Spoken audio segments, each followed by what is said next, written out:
Essa semana a gente vai dar continuidade ao estudo do verbo dare to be, que vocês podem encontrar na página 7 do capítulo 4 do módulo 2 do livro de vocês. Esse verbo basicamente significa existir, e a gente já até abordou ele na semana passada, porque às vezes as pessoas confundem com have, porque em alguns momentos have no português ou ter pode trazer a ideia de existir, mas no inglês é totalmente separado. Dare be para existir e have para ter, no caso de posse. Nessa página 7 tem um quadro bem completo com todas as formas, tanto na forma afirmativa, negativa e a interrogativa. No passado, como é que eu digo que algo existia? There was. E se fosse no plural? There were. Já no presente, as duas formas que vai ter vai ser there is e there are. Percebam que em todos os casos o there permanece. São duas palavrinhas separadas, mas que sempre vão andar juntas para formar esse there e be. Mas a gente só vai mudar a parte do be. Como no caso do passado ficou there was no singular e no singular no presente fica there is. Is está no presente. Como no exemplo aí, ó. There is a new friendship request on my Facebook page. Vocês podem até repetir também, ó. There is a new friendship request on my Facebook page.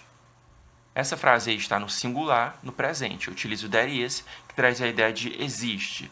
Existe um pedido de amizade na minha página no Facebook. E aí no plural tem essa forma, que é o there are. There are many internet social network services available. Essa é mais puxada, né, essa frase. Basicamente é o there are, existem. Repitam comigo então. There are many internet social network services available. Entendido? There are, existem. There is, existe. E no futuro, vai ser sempre there will be. There will be. Haverá ou haverão. Não tem flexão de número nesse caso. Como no exemplo da frase, there will be 1 billion profiles on Facebook in the future, according to experts. Repitam também essa frase. There will be 1 billion profiles on Facebook in the future, according to experts. Very good.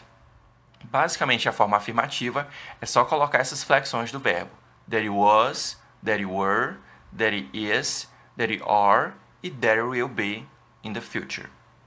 A forma negativa, basicamente, vai ser só acrescentar o not depois dessa expressão. Então, como por exemplo no passado, que era there was, eu diria there was not ou there wasn't, que é a forma contraída. No plural também, só acrescentar o not depois da expressão. Vai ficar there were not ou there weren't. E aí no presente, forma negativa, vai só acrescentar novamente o not depois da expressão there is ou there are. Ficaria então there isn't ou there is not e there aren't, forma contraída de there are not. Exemplo aí da frase: There is not any internet tool to bring together all the social networks. Repitam novamente. There is not any internet tool to bring together all the social networks. Very good. Basicamente a ideia vai ser essa daí, acrescentar o not. No tempo futuro vai ficar um pouquinho diferente. Ele é bem prático porque não faz diferença se é singular ou plural, mas é um pouco diferente a estrutura. There will not be. There will not be. Essa é a expressão completa. A gente vai acrescentar o not depois do will. E a forma contraída vai ficar there won't be. There won't be. Exemplo da frase: There won't be any other message for me until I empty my inbox. Não vai ter nenhuma outra mensagem para mim até que eu esvazie a minha caixa de entrada. Basicamente, a ideia é não haverá ou não haverão, se for no caso do plural. E na forma interrogativa, como é que vai funcionar? Basicamente, vai ser só inverter as palavras. Em vez de dizer there be, por exemplo, eu colocaria be there. Na forma do passado, na forma afirmativa, eu diria there was ou there were. Mas na forma interrogativa eu diria was there ou were there. É só inverter a posição e seguir a frase normalmente. No presente também você vai inverter. Em vez de there is ou there are, ficaria is there, are there. Mesma coisa vocês vão fazer no future. Só inverter a ordem aí das palavras. Em vez de there will be, vai ser will there be. Haverá, haverão. Sempre perguntando a questão de existência. Haverá alguma coisa? Existe alguma coisa? É o there be. Basicamente é isso que vocês vão ver na atividade. Outro assunto também que vai ter na atividade dessa semana, que a gente já vai dar início, é o modo imperativo. Esse vocês vão encontrar aí na página 12.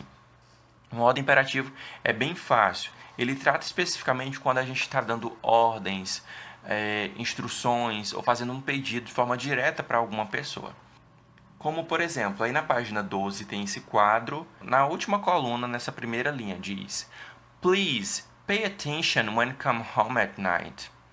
Tá aqui, ó, pay attention. Pay attention tá no modo imperativo. Tá dizendo para você, ó, preste atenção.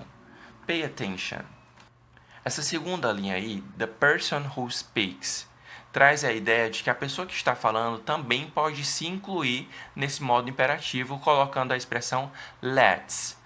Como, por exemplo, eu poderia dizer pay attention. Estou falando para vocês, pay attention. Mas eu posso também me incluir no modo imperativo nessa frase, quando eu digo let's pay attention. Agora todos nós, estou convidando a todos nós, vamos lá prestar atenção. Essa é a ideia. Também é possível colocar-se numa frase no modo imperativo. A forma negativa basicamente vai ser formada quando a gente acrescenta o do not ou don't na frase. Em vez de dizer apenas pay attention, poderia dizer don't pay attention. Se alguém está falando alguma bobagem, don't pay attention. Um outro exemplo. Agora a gente está de quarentena, não pode estar fazendo visita, não. Aí se o amigo vai lá e fala, eu vou lá na tua casa hoje, viu, pra gente estudar. Mas não pode. Então você vai falar o que para ele? Don't come here. Don't come here. E também na forma negativa é possível utilizar o never. Never para dar uma intensidade maior de uma coisa que você realmente não quer que aconteça nunca. Como, por exemplo, never touch my guitar. Never touch my guitar. Agora é uma expressão com bastante ênfase. Olha, nunca toque no meu violão. Não quero que você toque no meu violão. Vou utilizar o never. Basicamente vai trazer, então, mais ênfase para a frase. Então, na forma negativa, eu posso utilizar do not, don't ou never. Sempre vai vir na frente do verbo.